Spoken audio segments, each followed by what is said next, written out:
ஆழமான சத்தியங்களை யோவான் கொண்டு வந்திருப்பார். மத்தேயு, மார்க்கு, லூக்கா, யோவான்ல இல்லாத நிறைய ஆண்டவர் செய்த அற்புதங்கள் யோவான்ல இருக்கு.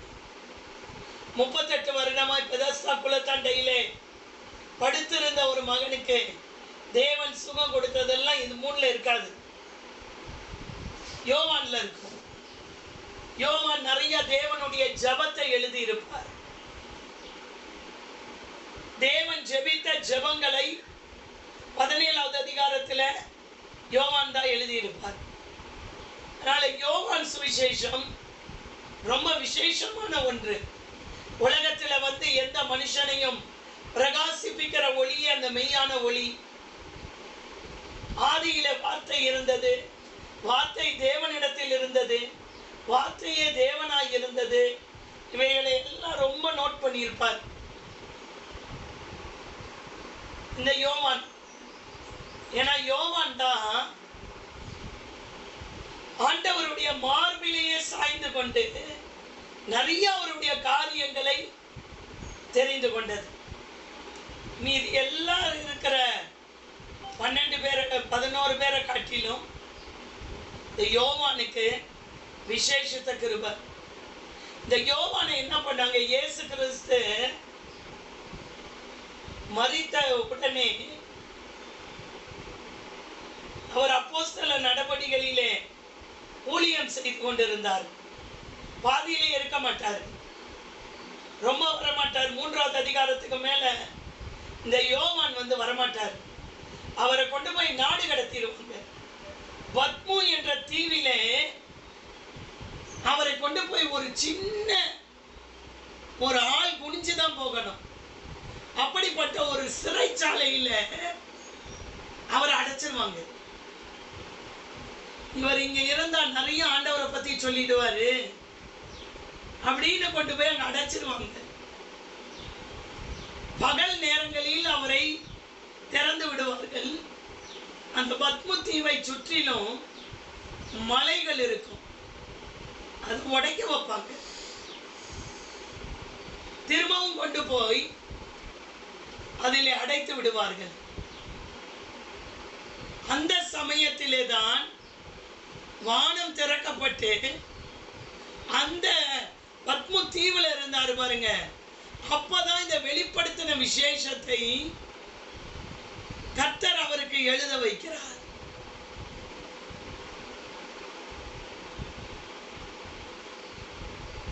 குனிந்தே தான் இருக்கணும், இப்படி நேரா நிமிர்ந்து கூட உட்கார முடியாது. ஒரு இக்கட்டான சூழ்நிலையிலே இந்த யோவான் என்ற இந்த சீஷன் தள்ளப்படுகிறார். அந்த இடத்திலே தான் தரிசனத்தை பார்க்கிறார். அந்த தரிசனத்திலே ஒன்றுதான் அவர் ஆண்டவரை பார்க்கிறார். முதலாவது எடுத்த உடனே முதல் அதிகாரம் இந்த 17வது வசனத்திலே, நான் அவரை கண்டபோது செத்தவனை போல அவருடைய பாதத்தில் விழுந்தேன். நல்ல ஏசி ரூம்ல படுத்து இந்த தரிசனத்தை அவர் பார்க்கவில்லை. நல்ல பெட்டு கிடையாது, தலகாணி கிடையாது. கர்த்தருக்காக இவர் அதிகமான பிரயாசங்களை பட்டுக்கொண்டிருக்கிறதான நேரங்களிலே தான் இந்த வெளிப்படுத்தின விசேஷம் எழுதப்படுகிறது. இதுல இருக்கிற காரியங்கள் தான் இனிமேல் நடக்கும். இப்ப நடந்துட்டு இருக்கு, நடக்கிறது, நடக்க போகிறது. இயேசு எப்படி வரப்போகிறார், அவர் வரும்போது என்ன நடக்கும் என்பதெல்லாம் இந்த சுவிசேஷத்திலே தான் எழுதப்படுகிறது. அப்படி அவர் படுத்துக் கொண்டிருக்கும் போது ஆண்டவரை பார்க்கிறார். ஆண்டவர் எப்படி இருந்தாரா, 16வது வசனம் சொல்லுது, வலது கரத்தில் 7 நட்சத்திரங்களை ஏந்தி கொண்டிருந்தார். 7 நட்சத்திரங்களை ஏந்தி கொண்டிருந்தார். கையில 7 நட்சத்திரம். அவருடைய வாயிலிருந்து இருபுறமும் கருக்குள்ள பட்டயம் புறப்பட்டது. அவருடைய முகம் வல்லமையாய் பிரகாசிக்கிற சூரியனை போல இருந்தது.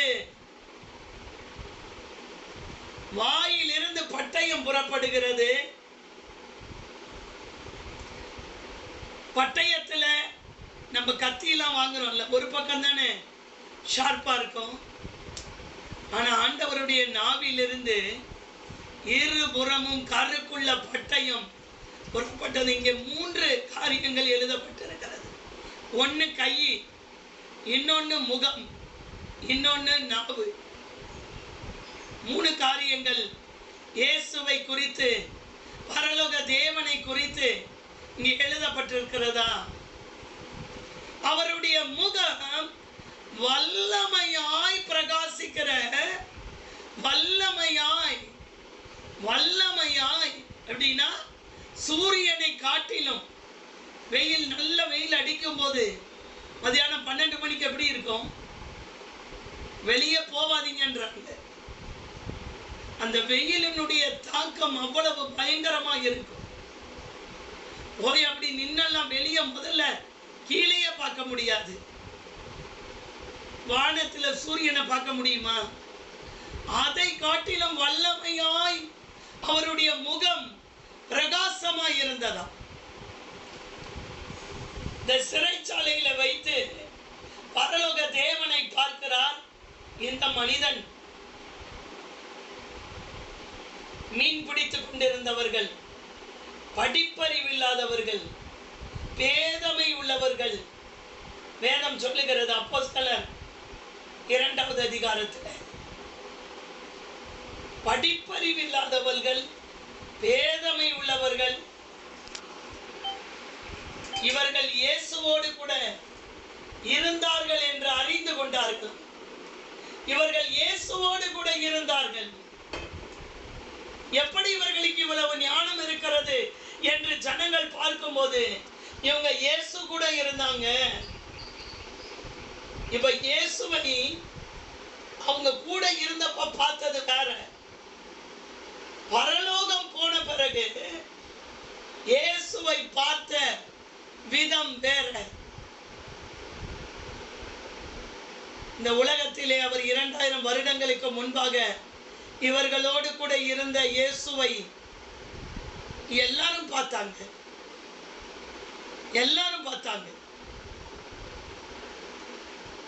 எல்லா ஜனங்களும் பார்த்தாங்க. ஆனால் இப்ப மரித்து உயிரோடு கூட எழுந்து பரலோகம் போன பிறகு அவர் எப்படி இருக்கிறார் என்று போடப்பட்டார். இப்பயும் அப்படிதான் இருக்காரு. இப்ப நான் இந்த வசனம் சொல்லிட்டு இருக்கும் போது கூட பரலோகத்தில தேவன் இப்படிதான் சிங்காசனத்தில் வீற்றிருக்கிறார். வல்லமையாய் பிரகாசிக்கிற சூரிய பிரகாசம் போல் அவருடைய முகம் இருந்தது. யாரெல்லாம் ஜெபம் பண்ண போறீங்க? ஆண்டவரே, உங்க முகத்தில் உள்ள பிரகாசம் எங்க முகத்திலேயே வரட்டும். உங்க முகத்தின் ஒளி உங்க பிள்ளைகளாகிய எங்களுக்குள்ளேயும் வரட்டும் அப்பா. உங்க நாவிலிருந்து இருபுறமும் கருக்குள்ள பட்டயம் என்றால் தேவனுடைய வார்த்தை. அவர் நாவிலிருந்து வார்த்தை புறப்படும். அப்படிதானே புறப்பட்டுச்சு. ஆதியாகமம் 1வது அதிகாரத்திலே வெளிச்சம் உண்டாக கடவது. அவருடைய நாவிலிருந்து மனிதர்களை பார்த்து சொன்னார், நீ போ, உன் வேலைக்காரன் சுகமாய் இருக்கிறான். புறப்பட்டுச்சா? உன் கட்டில் இருந்து நீ விடுதலையாக்கப்பட்டாய் அப்படின்னு ஆண்டவர் 13 வருடமாய் கட்டப்பட்டிருந்ததானே, 18 வருடமாய் கட்டப்பட்டிருந்ததானே அந்த கூனியை பார்த்து சொன்னார் தேவாலயத்தில். வார்த்தையாய் இருந்தார். அந்த வார்த்தை இப்பொழுது இன்னும் அதிக வல்லமையோடு கூட இருபுறமும் கருக்குள்ளதாய் புறப்பட்டு வருகிறது. இயேசு சாதாரணமானவராய் இருந்தார். ஆனா இப்ப யோவான் பார்க்கிற இயேசு பயங்கரமாய் இருக்கிறார். சிங்காசனத்திலே வீற்றிருந்து முகம் சூரியனை போல பிரகாசித்துக் கொண்டிருக்கிறவராய் இருந்தார். நாவிலிருந்து இருபுறமும் கருக்குள்ள பட்டயம் வருகிறது. வலது கையை பார்க்கிறார். 7 நட்சத்திரங்களை கையிலே ஏந்தி கொண்டிருக்கிறார். செத்தவனை போல விழுகிறார். செத்தவனை போல அவர் பாதத்தில் விழுகிறார்.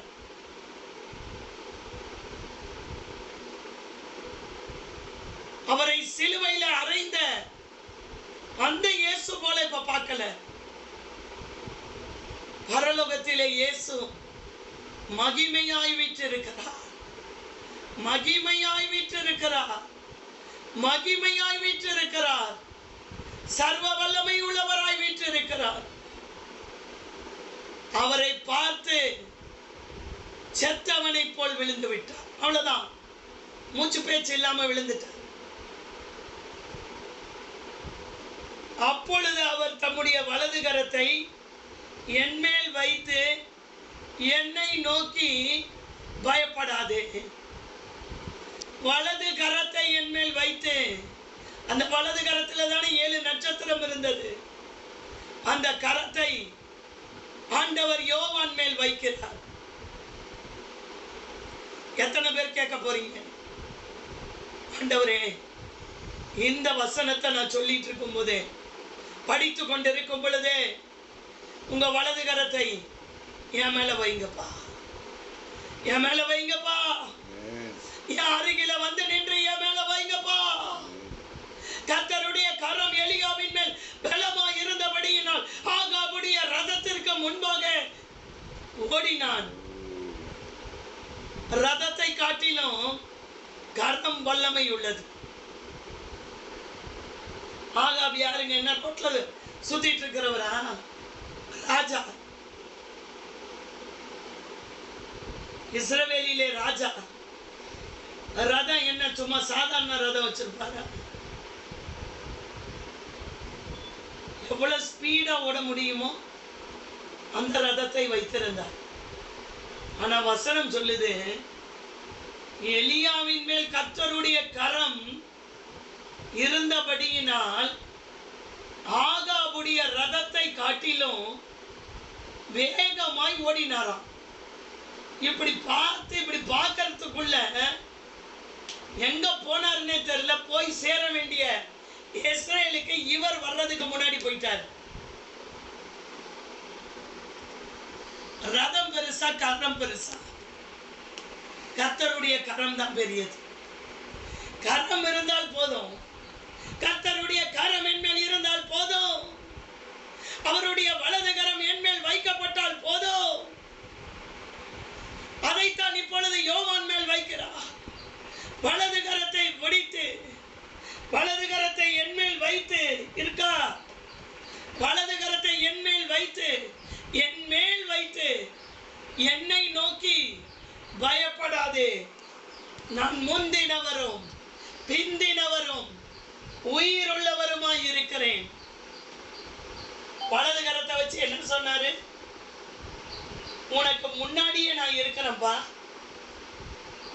உன் ஆயுசு நாட்களுக்கு பின்னாடி இருப்பேன்பா, என்றென்றைக்கு உயிரோடு இருப்பேன்பா. இன்னைக்கு நம்ம ஆராதிக்கிறோமா? யோவான் மரித்து விட்டால் நம்ம ஆராதிக்கிறோமா? உயிரோடு இருக்காரா? இன்னைக்கு அற்புதம் செய்யறாரா? இயேசு என்றால் பேய் ஓடுதா? இயேசுன்னு சொன்னா பேய் நடுங்குதா? இயேசுன்னு சொன்னா அற்புதங்கள் நடக்குதா? இயேசுன்னு சொன்ன அதிசயங்கள் நடக்குதா? இன்னைக்கும் அவர் எப்படி இருக்கிறார்? உயிரோடு இருக்கிறவர். உயிரோடு இருக்கிறவருமாய் இருக்கிறேன். உயிர் உள்ளவருமாய் இருக்கிறேன். உயிர் உள்ளவருமாய் இருக்கிறேன். யோவானே, நான் முந்தினவர் யோவானே, நான் பிந்தினவர் யோவானே, நான் உயிர் உள்ளவருமாய் இருக்கிறேன் யோவானே. அவருக்கு அழிவில்லை. ஊழியக்காரர்கள் எவ்வளவு பலமாய் எழும்பினாலும் ஒரு காலத்தில் மரிப்பார்கள். ஆபிரகாம் மரித்தார், ஈசாக்கு மரித்தார், யாக்கோபு மரித்தார். ஆனால் என் தேவன் மரியாமலும் என்றென்றைக்கும் ஜீவன் உள்ளவராய் இருக்கிறார். அடுத்த வசனம் சொல்லுகிறது, மரித்தேன் ஆனாலும் இதோ சதா காலங்களிலும் நான் உயிரோடு கூட இருக்கிறேன். மரித்தேன் ஆனாலும் இதோ சதா காலங்களிலும், சதா காலங்களிலும், சதா காலங்களிலும், சதா காலங்களிலும், சதா காலங்களிலும். என்னங்க, அழிவே இல்லை. நான் மறிக்கலாம், என் பிள்ளைங்க பிள்ளைங்க பிள்ளைங்க காலத்துல கூட இயேசு மாத்திரம் உயிரோடே இருப்பார். அதனாலதான் பிள்ளைங்களுக்கு இயேசுவை கற்றுக் கொடுப்பேன். இயேசுவை பிடித்து கொண்டாங்கன்னா அவங்களோடு அவர் இன்றென்றைக்கு இருப்பார். நம்ம இருக்க முடியாதுல்ல.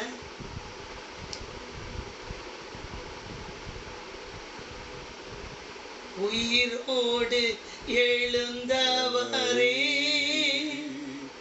உம்மை ஆராதனை செய்கிறோம். ஜீவனின் அதிபதியே உம்மை ஆராதனை செய்கிறோம். உயிரோடு எழுந்தவர், உயிரோடு எழுந்தவரே உம்மை எல்லாரும் ஆராதனை செய்வீங்களா அவருக்கு? இப்ப அவர் உயிரோடு இருக்கிறார். இந்த ஜபக்கூடுகையை கவனிக்கிறார். உம்மை ஆராதனை செய்கிறோம். இன்றைக்கு இந்த ஜபக்கூடுகையிலே தேவன் உலாவிக் கொண்டிருக்கிறார். வசனம் வெளிப்படும் போது இயேசு வருவார். வார்த்தை வரும்போது இயேசு வருவார். அல்லேலூயா ஹோசன்னா, அல்லேலூயா ஹோசன்னா. இன்றைக்கு ஒரு கூட்ட தூதர்கள் அல்லேலூயா என்று பாடுகிறார்.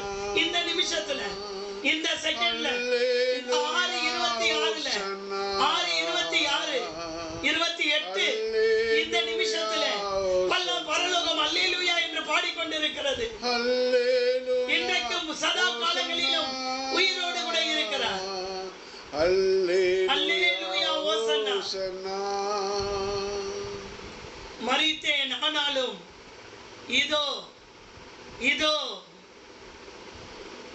இதோ behold அப்படின்ற தைரியமா இரு. சதா காலங்களிலும் உயிரோடு இருக்கிறேன். நீ எங்க இருக்கிறன்னு கவலைப்படாத யோவானே. நீ எங்க இருந்தாலும் நான் கூட இருக்கேன். நீ எவ்வளவு பெரிய பிரச்சனையில இருக்கிறேன்னு கவலைப்படாத யோவானே. அதுக்கு நடுவில் நான் கூட இருக்கேன். அதைத்தான் ஆண்டவர் யோவானுக்கு சொல்றாரு. எந்த சூழ்நிலைக்குள்ளே நீ போகிறேன் என்று கலங்காத யோவானே. என்னை பார், எவ்வளவு வல்லமை உள்ள தேவன் என்று பார். உன்னை சிறைச்சாலையில் அடைத்திருக்கிறதா உலகம்? சத்துரு உன்னை கொண்டு போய் சிறைச்சாலையில போட்டு விட்டானா? இங்கேயும் நான் கூட இருக்கேன். நீங்கள் அவரோடு இருந்தால் அவர் உங்களோடு இருப்பார். அவரை விட்டீர்களே ஆகில் அவர் உங்களை விட்டு விடுவார். ரெண்டே கான்செப்ட். அவர் கூட இருந்தா அவர் என் கூட இருப்பார்.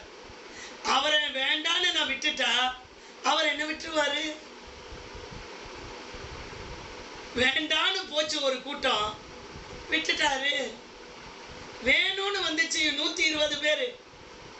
பெந்தைக்கோஸ்தே நாளிலே மேல் வீட்டு அறையில் ஏறினார்கள்.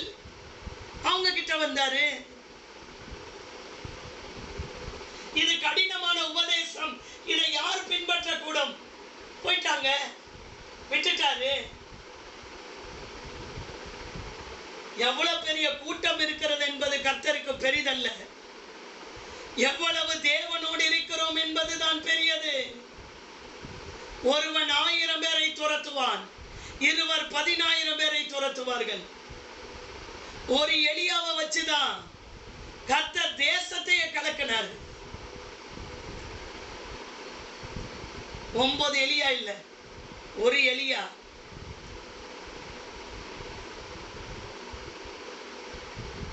வருவாரு, வார்த்தையை சொல்லுவார், போய்கிட்டே இருப்பார். இந்த காலை வேளையில் ஆண்டவர் சொல்லுகிறார், மரித்தேன் உண்மைதான், சிலுவையில ரத்தம் சிந்தினது உண்மைதான். பிசாசுகள் விரட்டும் போது சொல்லுவேன், ஆண்டவர் உன் தலையை நசுக்கினார் இல்ல சிலுவையில. நீங்க இப்ப மண்டையாற்றீங்களோ இல்லையோ, சாத்தான் மண்டையாற்று. நசுக்கினாரா இல்லையா சாத்தானுக்கு தெரியும். இந்த மனிதன் இருக்கான் பாருங்க, ஒன்னும் நம்ப மாட்டான். ஏன்னா சாத்தானுக்கு தெரியும். எப்படின்னா, அவர் இந்த உலகத்துல வந்து அவன் தலையை நசுக்கினது அவனுக்கே தெரியும். ஆனா நம்மளை நம்ப விட மாட்டான். நம்மளை என்ன பண்ண மாட்டான்? நம்ப விட மாட்டான். இவங்க நம்பிட்டாங்கன்னா இவங்க ஜெயிச்சிருவாங்கன்னு அவனுக்கு தெரியும். இந்த வசனம் இருக்குது பாருங்க, இதான் நம்ப வைக்க மாட்டான். பல கேள்விகளை எழுப்போம். அவர் உயிரோட இருந்தா எனக்கு இந்த கஷ்டம். யோவான சிறைச்சாலையில போட்டிருக்காங்க, அங்கே ஆண்டவர் சொல்றார் உயிரோடு இருக்கேன்னு. ஆமென். நான் மரணத்தையும் மரணத்திற்கும் பாதாளத்துக்கும் உரிய திறவுகோள்களை உடையவராயிருக்கிறேன், உடையவராயிருக்கிறேன், உடையவராயிருக்கிறேன். மரணத்துக்கும் பாதாளத்துக்கும் உரிய திறவுகோள் என் கையில வந்துருச்சு. யோவானே, மரணத்துக்குரிய திறவுகள் யார்கிட்ட தெரியுமா இருந்துச்சு? பிசாசுட்ட இருந்துச்சு. அவன் இன்னைக்கு பல பேரை கொண்டு போறானே, கொண்டு போவான். ஏன்னா நீங்க அவரோடு இருந்தால் அவர் உங்களோடு இருப்பார். விட்டீர்களையாகி விட்டு விடுவார். இல்லாட்டி நான் செத்துறேன் அவ்வளவுதான் முடிஞ்சு போச்சு அப்படின்னா போயிடுவோம். மரணமும் ஜீவனும் எங்க இருக்கு? நாவின் அதிகாரத்தில் இருக்கிறது. அதை விரும்புகிறவர்கள் அதன் கனியை புசிப்பார். மரணமும் ஜீவனும் நாவலதான் இருக்கின்ற. ஆனா திறவுகோல் ஆண்டவர்கிட்ட இருக்கு. நான் என்ன அறிக்கை பண்றேனோ அது நடந்துடும். நீங்க வசனத்தை வீட்டுல சொன்னீங்கன்னா வசனகிரியை செய்யும். வசனத்துக்கு மாறி பேசுனீங்கன்னா நீங்க எதை பேசுறீங்களோ அது வந்துடும். என் ஆண்டவர் உயிரோடு இருக்கிறார் என்று சொன்னீங்கன்னா உயிருள்ள தேவன் வந்து நிற்பாரு. எங்க இருக்காரு அப்படின்னு சொன்னீங்கன்னா பேய் வந்து நின்றோம். அதைத்தான் நானே எதிர்பார்த்தேன். நீ எங்க இருக்கிறாருன்னு கேட்ட பாரு, இதைத்தான் நான் எதிர்பார்க்கிறேன். நீ சொன்ன மறு நிமிஷம் அவன் வந்துடும். வந்த உடனே தான் உங்களுக்கு சோர்வே வரும். அதாவது சூழ்நிலைகளை கண்டு சோர்ந்து போய் படுக்கிறவன் மனிதன். சூழ்நிலைகளை கண்டும் ஜெயிக்க வைக்கிறவர் ஆண்டவர். அந்த ஆண்டவர் எனக்குள்ளே இருந்தால் சூழ்நிலைகள் பெரிதாய் தெரியாது. ஜெயம் கொடுக்கிற தேவன் பெரிதாய் தெரியும். இன்னொரு தடவை சொல்றேன், புரியாது. சோர்ந்து போய் படுக்கிறது மனுஷனுடைய இயல்பு. கஷ்டங்கள் வரும்போது, நெருக்கங்கள் வரும்போது, பாடுகள் வரும்போது யோவான் சோர்ந்து போய் அந்த தீவுக்குள்ளே படுக்கவில்லை. யோவானுக்கு நன்றாய் தெரியும் என் ஆண்டவர் யார் என்று நன்றாய் தெரியும். அதன் உள்ளேயே முழங்கால் படியிட்டு அந்த சின்ன அறைக்குள்ளே ஜெபம் பண்ணுகிறார். அந்த சிறைச்சாலைக்குள்ளே ஜெபம் பண்ணுகிறார். வானம் திறக்கப்பட்டு தரிசனம் பார்க்கிறார். மதித்தேன் யோவானே, இதோ சதா காலங்களிலும் நான் உயிரோடு கூட இருக்கிறேன் யோவானே. ஆமென். மரணத்துக்கும் பாதாளத்துக்கும் உரிய திறவுகோல்கள் என் கரத்தில் வந்து விட்டது யோவானே. நான் சாத்தானிடத்தில் இருந்து பிடுங்கி வந்து விட்டேன். சத்துருவின் கையில் இருந்த திறவுகோல்களை நான் பிடுங்கி விட்டேன் யோவானே. நீ கலங்காதே. நீ கண்டவைகளையும் இருக்கிறவைகளையும் இவைகளுக்கு பின்பு சம்பவிக்கிறவைகளையும் எழுது. இருக்கா? எழுது. 19வது வசனத்துல எழுது, நீ கண்டது என்ன சொல்றாரு, நீ இப்ப பார்க்கிறது, இப்ப இருக்கிறது, இவைகளுக்கு பின்பு சம்பவிக்க போகிறது. அதுதான் இப்ப நடக்க போகுது. இதுலதான் இயேசு வரப்போகிறார் என்று எழுதப்பட்டிருக்கிறது. இவைகளுக்கு பின்பு சம்பவிக்க போகிறவைகளையும் நீ எழுது, வேகமா எழுது யோவானே. அந்த இடத்துல புஸ்தக சுருள் கிடைத்திருக்கும் நினைக்கிறீங்களா? தீவுக்குள்ள உட்கார்ந்துகிட்டு இவருக்கு எழுதக்கூடிய காரியங்கள் இருந்திருக்கும் நினைக்கிறீங்களா? இல்ல, கர்த்தர் கொடுத்து எழுத வைக்கிறார். இவர் படிப்பறிவறியாதவர்கள். இந்த ஒரு வசனத்தை மட்டும் படித்து ஜெபித்து முடிக்கிறேன். எல்லாரும் அப்படியே கண்களை மூடிக்கோங்க. இவங்க யார் என்பதை அப்போஸ்தலரில் எழுதப்பட்டிருக்கிறது. இந்த ஒரே ஒரு வசனத்தை மட்டும் படித்து நான் ஜெபித்து முடிச்சறேன். ஹல்லேலூயா. உம்மை போல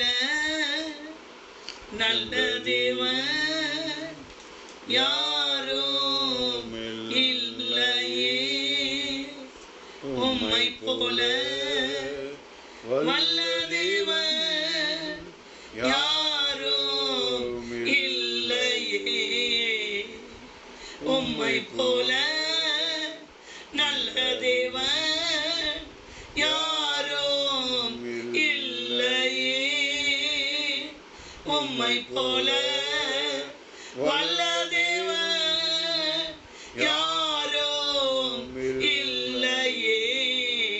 யோவான் 4வது அதிகாரம், அப்போஸ்தலர் 4வது அதிகாரம் 13வது வசனம். கண்களை மூடி ஜெபிக்கலாமா?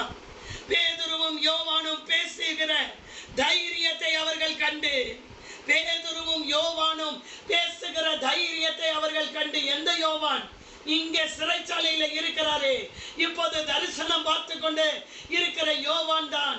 இவர்கள் பேசுகிற தைரியத்தை அவர்கள் கண்டு, அவர்கள் படிப்பறியாதவர்கள் என்றும், அவர்கள் யாரு? படிப்பு அறியாதவர்கள். சுத்தமா டோட்டலா படிக்கவே இல்லை, எழுத படிக்கவே தெரியாது. படிப்பறியாதவர்கள் இருக்கா? பேதுருவும் யோவானும் படிப்பறியாதவர்கள், பேதமை உள்ளவர்கள். அப்படின்னா என்ன? எதை எப்படி செய்யணும், எதை எப்படி பேசணும், எங்க எப்படி நடந்துக்கணும், யாரிடத்தில் என்ன சொல்லணும், எந்த ஞானமும் அற்றவர்கள். மீன் பிடிக்கிறத தவிர ஒன்றும் தெரியாது. கடலுக்குள்ள போய் உயிரை கொடுத்து மீன் பிடிக்க தெரியும். மீனை பிடித்து கொண்டு வந்து கடல்ல வைத்து வியாபாரம் பண்ணி அவர்களுடைய வாழ்வாதாரத்தை நடத்தி கொண்டிருந்தவர்கள்.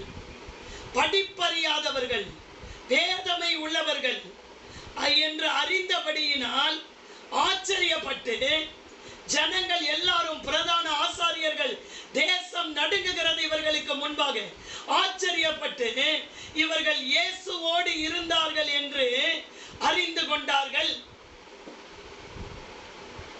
இயேசுவை பற்றி சொல்லுவதற்கு, இயேசுவை பற்றி அடுத்தவங்களுக்கு அறிவிப்பதற்கு, வசனத்தை சொல்லுவதற்கு, ஜெபிப்பதற்கு, ஜனங்களுக்காக திறப்பிலே நிற்கிறதற்கு டாக்டர் கொடுக்குறான் 10 மாத்திரை. டாக்டர் 10 மாத்திரை 15 மாத்திரை கொடுக்குறான், சேர்த்து கொடுக்குறான். அதாவது அவன்கிட்ட இருக்கிற வியாபாரம் ஆகணும், மெடிக்கல் ஷாப்ல இருக்கிற மாத்திரைகள் விற்கப்படணும்னு சொல்லி வேண்டாத மாத்திரை எல்லாம் கொடுக்குறான். தேவ ஊழியன் போன மாத்திரை கொடுக்கறது இல்ல, இயேசுவின் ரத்தத்தை கொடுக்கிறான். அதைத்தான் இவர்கள் பிரதிபலித்தார்கள். அவர் மரித்து உயிரோடு இருக்கிறார், எனக்காய் அவர் ரத்தம் சிந்தி இருக்கிறார் என்பதை இவர்கள் ஆணித்தனமாய் சொன்னார்கள், தைரியத்தோடு சொன்னார்கள். அந்த தைரியத்தை படிப்பு கொடுக்காது.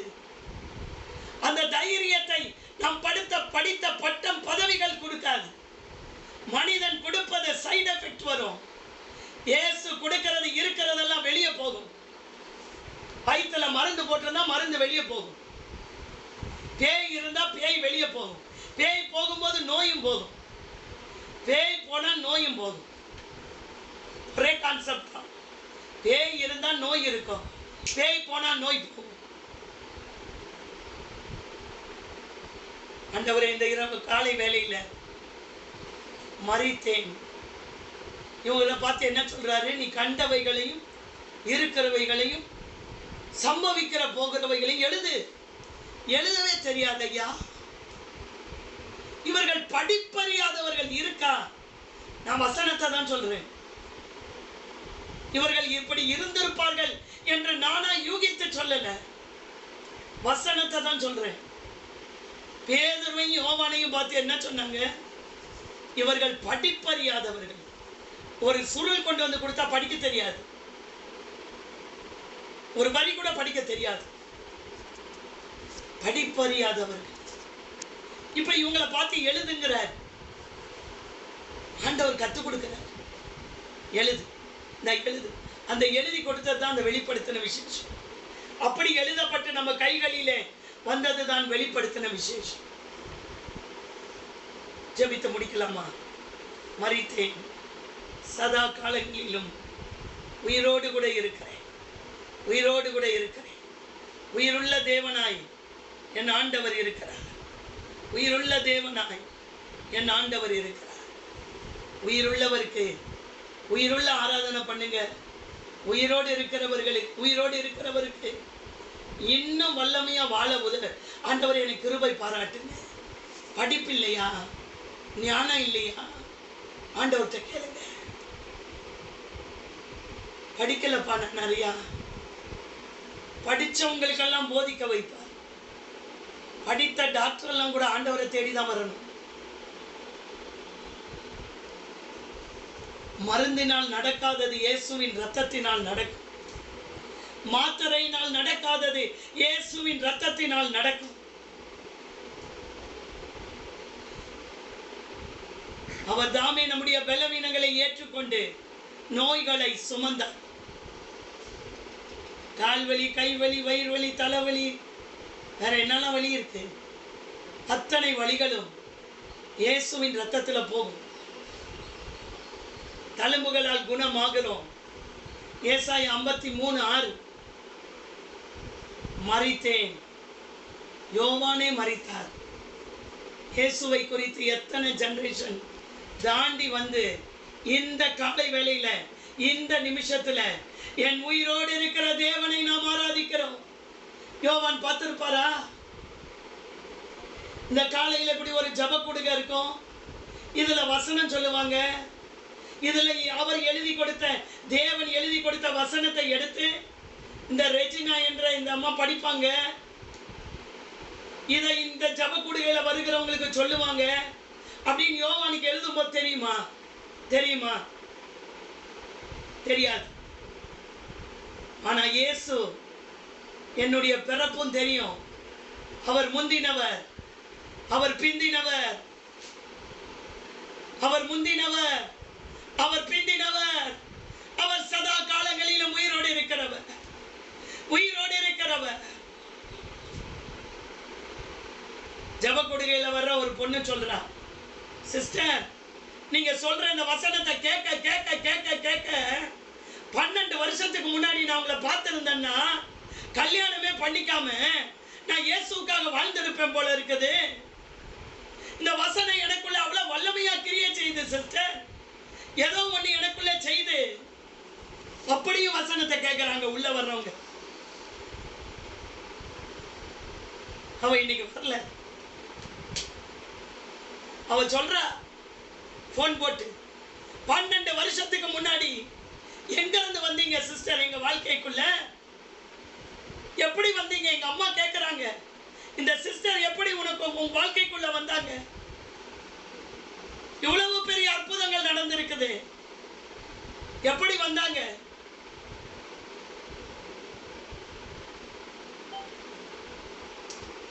சொல்றா, இந்த வசனத்தை கேட்க கேட்க நான் ஏன் இப்படி இயேசுவுக்காக வாழக்கூடாது, இந்த தெய்வத்துக்காக நான் ஏன் வாழ்ந்திருக்க கூடாது என்று எனக்குள்ளே ஒரு எண்ணம் தோன்றுகிறது சிஸ்டர். நான் சொன்னேன், நீ அப்படி இருந்திருந்தா உன் கணவன் எப்படி ரட்சிக்கப்பட்டிருப்பாரு?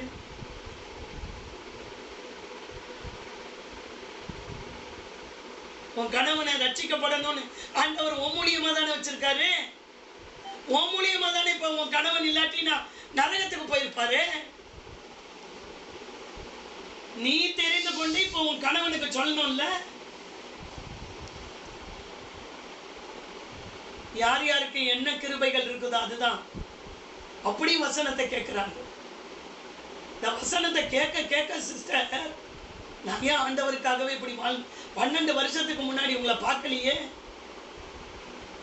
பார்த்து இருந்தேன்னா என் வாழ்க்கை இன்னும் வேற மாதிரி ஆயிருக்குமே சிஸ்டர், நான் நல்லா இருப்பேனே, எனக்கு சொல்லிக் கொடுக்க ஆள் இல்லையே, எனக்கு இயேசுன்னு யாருன்னு தெரியல, எனக்கு யாரும் இப்படி வசனம் சொல்லிக் கொடுக்கல சிஸ்டர், எனக்கே தெரியாது. அவங்க வீட்டுக்காரர் கேட்கிறாராம், இப்ப எப்படி நீ வசனம் படிக்கிற, நீ முன்னாடியே படிச்சிருந்தீன்னா நானும் இந்நேரம் நல்லா இருந்திருப்பேன்ல,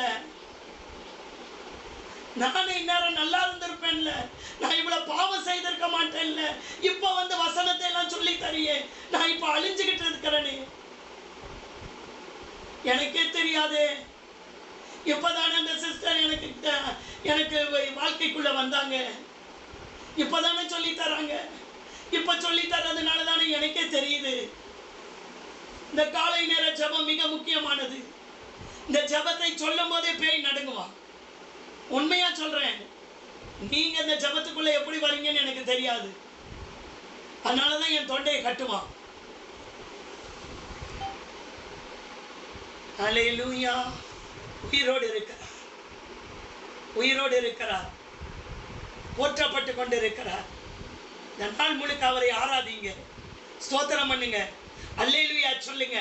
சூழ்நிலையை பார்க்காதீங்க. யோவான் சூழ்நிலையை பார்த்திருந்தா ஜெபிச்சிருக்க முடியாது. உங்க கூடயே இருந்தனே, எல்லாம் பார்த்தனே, ஆனாலும் ஏன் எனக்கு இந்த வேதனை என்று யோவான் கேட்கல. ஜெபம் பண்ணாரு, கர்த்தர் வானம் திறந்தாரு. நீங்க ஜெபம் பண்ணுங்க, உங்க மேல வலது கையை வைப்பார், வானம் திறப்பார். இயேசுவின் மூலமாய் ஜெபிக்கிறேன் எங்கள் ஜீவனுள்ள பிதாவே. ஆமென், ஆமென். அல்லேலூயா சொல்லாமா? அல்லேலூயா.